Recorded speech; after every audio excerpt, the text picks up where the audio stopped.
Righto, hon. So we've checked out this house. We've worked out where our north aspect is. I'm tipping this house during the winter time would get freezing. I reckon the insulation side of it would be absolutely terrible.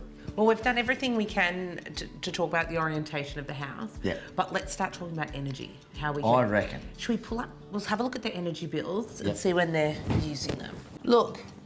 My God. So in winter, they are using kilowatts, 32 plus. They're using It's over huge. double their energy rating. So that's more than the average person, and it's because of these windows. Yeah, well, it's just the whole house.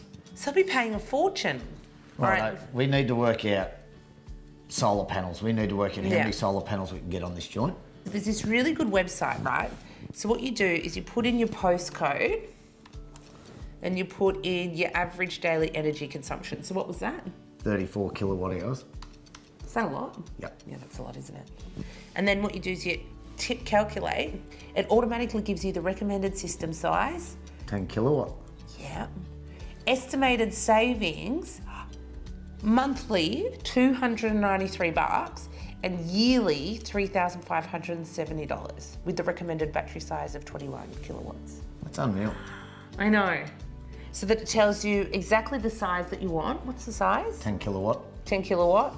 It tells you how much money you're going to save weekly and monthly, and then how much size you need for it. Click quote down Yeah. the bottom. We need to get a quote on this. That's great. Beauty. How good's living? I know.